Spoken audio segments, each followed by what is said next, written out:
पालकांचा आपल्या मुलांना इंग्रजी शाळेमध्ये घालण्याचा कल वाढला असून यामुळे मराठी भाषा आणि मराठी संस्कृती धोक्यात येण्याची शक्यता आहे, अशी खंत अखिल भारतीय मराठी साहित्य संमेलनाचे अध्यक्ष विश्वास पाटील यांनी व्यक्त केली आहे.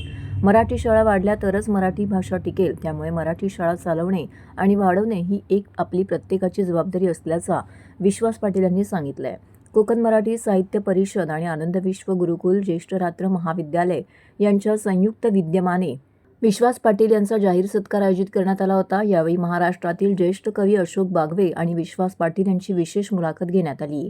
यावेळी त्यांनी आपल्या भावना व्यक्त केल्या. या कार्यक्रमाला कोमल सापचे संस्थापक अध्यक्ष मधु मंगेश कर्णिक यांच्यासह केंद्रीय अध्यक्ष माननीय नमिता कीर, केंद्रीय कार्याध्यक्ष प्रदीप ढवळ, सुप्रसिद्ध अभिनेते विजय पाटकर, विश्वस्त अनुप कर्णिक, आमदार संजय केळकर, शारदा एज्युकेशन सोसायटीचे अध्यक्ष विलास ठुसे, हर्षला लिखिते यांसह अनेक मान्यवर उपस्थित होते. अशोक बागवे यांनी घेतलेल्या विश्वास पाटील यांच्या मुलाखतीमध्ये पाटील यांच्या आयुष्यातील काही किस्से आणि प्रसंग उपस्थित रसिकांना अतिशय भावुक करून गेले. विशेष करून लोकशाहीर अण्णाभाऊ साठे यांच्या संदर्भात विश्वास पाटील यांनी मांडलेले विचार आणि रसिकांच्या मनाला स्पर्श करून गेले. अशोक बागवे यांनी त्यांच्या खास शैलीमध्ये घेतलेली ही मुलाखत त्यामुळेच अधिक रंगली आणि रसिकांना भावली.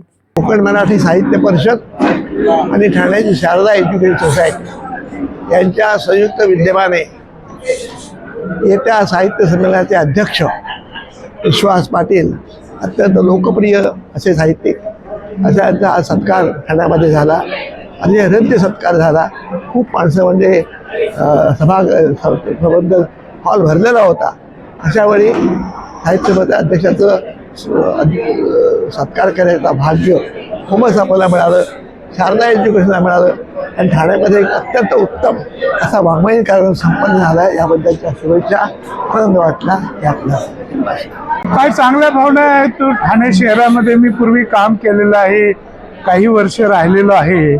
अशा महाराष्ट्राची सांस्कृतिक राजधानी असणाऱ्या शहराकडून, तिथल्या नागरिकांकडून आणि साहित्यिकांकडून जो माझा सन्मान झाला त्याबद्दल मला विशेष आनंद होतो आहे. पुढे काय वर्षभर अनेक गावांना भेटी देणार आहे, साहित्यिक मंडळांना भेटी देणार आहे, साहित्यिक मंडळांना भेट देणार आहे आणि मराठी भाषेचा प्रचार आणि प्रसार व्हावा, विशेषतः मराठी भाषा टिकावी, महाराष्ट्रीयन माणसांची संस्कृती टिकावी या दृष्टिकोनातून विशेष प्रयत्न करणार आहे.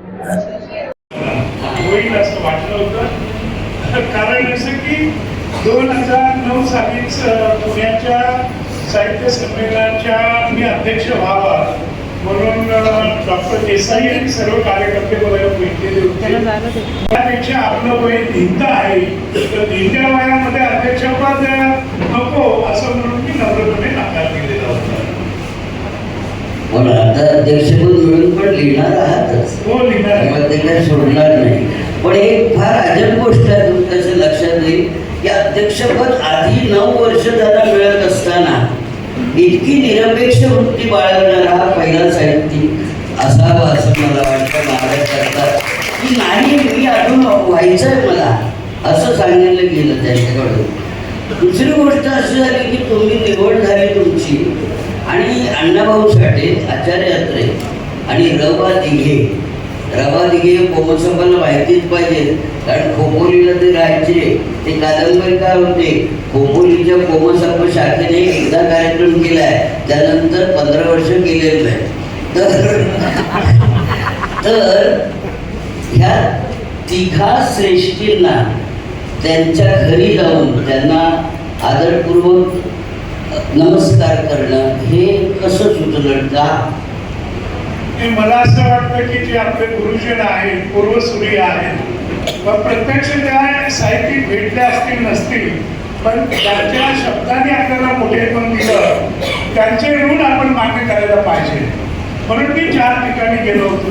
पुण्याला जाताना त्या आचार्याचे अण्णाभाऊ आणि रवा दिघेंच्या उंबरठ्यावर माथा ठेवला आणि पुण्याचा सत्कार झाल्यानंतर एक दिवस कुठली प्रसिद्धी माध्यमं न येता नाशिक जिल्ह्यामध्ये गेलो आणि शिरवाडे नावाच्या गावामध्ये शिरवाडकरांच्या घरामध्ये जाऊन त्यांच्या मंदिराच्या उंबरठ्यावरती डोकं ठेवलं.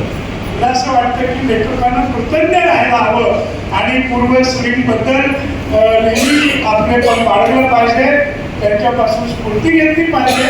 आणि दुसरी गोष्ट अशी की मी अध्यक्ष होत असताना मला एका गोष्टीचं वाईट वाटलं की माझ्या आधीच्या पिढीतले काही कर्तबगार माणसं होती, त्यांना यानं त्या कारणानं अध्यक्षपद मिळालं नाही.